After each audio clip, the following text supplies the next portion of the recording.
এটা শুধু মাথায় না, এটা আপনার দাড়িতে বা বডির অন্য জায়গায় যেসব অংশে চুল আছে সেসব অংশ থেকেই এটা চুল পড়া শুরু হতে পারে একটা নির্দিষ্ট প্যাচি আকারে। দুটোই আমাদের ন্যাচারাল, যে থেরাপিগুলো সেগুলোও ন্যাচারাল এবং আমাদের হোমিওপ্যাথিতেও এটা ন্যাচারাল, কোনো সাইড এফেক্ট ছাড়া। আসসালামু আলাইকুম, আমি ডক্টর আকমাল হোসাইন, ডক্টর পলস ক্লিনিকে আছি হোমিওপ্যাথিক কনসালটেন্ট হিসেবে। আজকে আমরা কথা বলবো অ্যালোপেশিয়া অ্যারিয়েটা নিয়ে। আপনি চুল আঁচড়াতে গিয়ে বা চুল কাটতে গিয়ে বা নাড়াচাড়া করতে গিয়ে হঠাৎ একদিন দেখলেন যে চুলের মাথার কোনো একটা অংশে চুল নেই, একটা ছোট্ট গোলাকার অংশ বা একটু লম্বাটে বা অল্প একটু জায়গা নিয়ে দেখা যাচ্ছে ওখানে কোনো চুল নেই।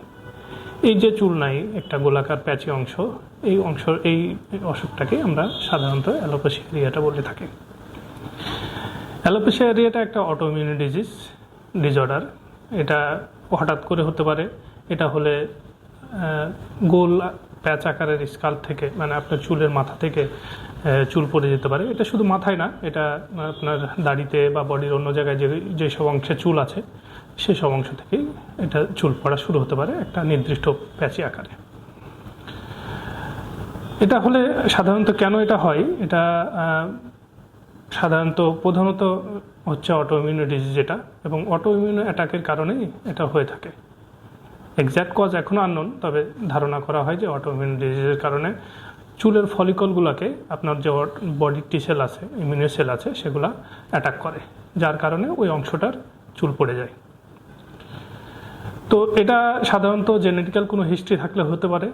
এছাড়াও এটা কিছু ট্রিগার পয়েন্ট থাকে, যেমন কোনো কারণে আপনি স্ট্রেস করলেন, কোনো কারণে ঘুম হলো না ঠিক মতো, কোনো ভাইরাল বা ফাঙ্গাল ইনফ্লামেশনের জন্য আপনার ইমিউনিটি দুর্বল হয়ে গেল বডির, বা এনভায়রনমেন্টাল বিভিন্ন ফ্যাক্টর থেকেও এটা হতে পারে।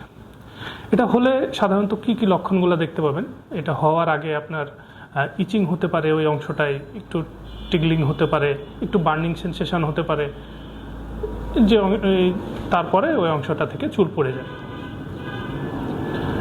এছাড়া এটা হলে এটা সাধারণত স্মুথ হয়, যে অংশটাকে থেকে চুল পড়ে যায় সে অংশটাই স্মুথ থাকে, কোনো ওখানে স্কার থাকে না, এবং একটা গোল সারাউন্ডিংস কয়েনের মতো গোল একটা প্যাচ হয়ে চুল পড়তে পারে। এই এরিয়াটা এটা হলে আবার নেইলের কিছুটা চেঞ্জ হতে পারে।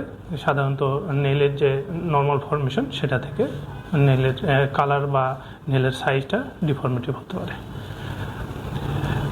এটা প্রোগ্রেসটা এরকম যে এটা হলে একসময় এটা অ্যালোপেশিয়া টোটালিস বা অ্যালোপেশিয়া ইউনিভার্সালিসের দিকে যায়। অ্যালোপেশিয়া টোটালিস মানে যে অংশটা হচ্ছে হেয়ার স্কাল্পের হলে টোটাল স্কাল্পের হেয়ার চলে যেতে পারে, এবং অ্যালোপেশিয়া ইউনিভার্সালিস হলে পুরো বডিতে যতগুলো হেয়ার আছে সে এখান থেকে হেয়ার চলে যেতে পারে।